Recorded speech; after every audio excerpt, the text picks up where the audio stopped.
251 বছরের পুরনো মহিষাদল রাজবাড়ির দুর্গাপুজো রাজত্ব নেই, পুজোর জৌলুস হারিয়ে গিয়েছে। তবে রাজবাড়ির আদি ও সাবেকি পুজোর রীতিনীতিতে ছেদ পড়েনি কোনো। প্রতিপদ থেকেই শুরু রাজবাড়ির পুজো।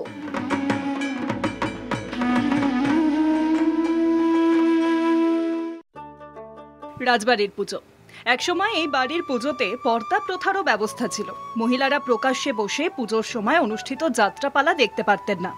সময়ের সঙ্গে তাল মিলিয়ে সেই সবের পাট চুকে গিয়েছেন। রাজবাড়ির বধূ মেয়েরা পুজো কেন্দ্রিক অনুষ্ঠানে অংশগ্রহণ করেন অবলীলায়। প্রতিপদ দিনকে কিছু শস্যের বীজ সেই প্রতিপদের ঘটের জায়গায় আমরা স্থাপন করে দিই এবং সেই শস্যের বীজ দশমী অবধি যেই রূপ নেবে সেই রূপে অনুমান করা হবে সেই বছরের ফসল কেমন।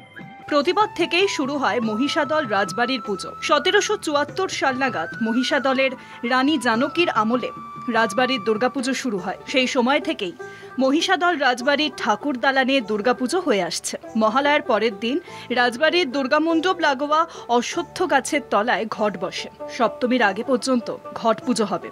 নীলপদ্ম আগে আসতো, দিয়ে পুজো হতো, কিন্তু সেটা এখন আর সম্ভব হয় না, কারণ এখন তো আর সেই জমিদারি প্রথার সময় অনেক কিছু ছিল।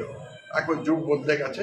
যতটা সম্ভব আমরা ঐতিহ্য ধরে রাখার চেষ্টা করছি, আমরা লোকাল পদ্ধতি দিয়ে চালাই। কামান দাগা হতো একসময়, আবার দেখা, সেটা খুব পুরনো নয়, কিন্তু কোনো পুরনো রাজবাড়িতে একটা অ্যাক্সিডেন্ট হয়েছিল ব্যারেল বাস্ট করে, তখন প্রশাসনের তরফ থেকে ওই রীতিটা বন্ধ করে দেওয়া হয়েছে। প্রতিমার এক পাশে থাকে ঘট, অন্য পাশে থাকে ধান। কথিত আছে রাজবাড়িতে দুর্গাপুজো করার পরই গ্রামে ধান ফলেছিল।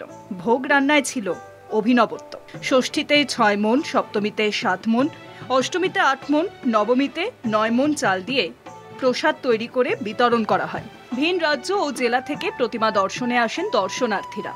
পুজো ঘিরে মেতে ওঠেন রাজবাড়ির সদস্যরা। সারা বছর বাইরে থাকলেও পুজোর সময় এক জায়গায় জড়ো হন সকলে। হলদিয়া থেকে ভোলানাথ বিজলির রিপোর্ট, কলকাতা।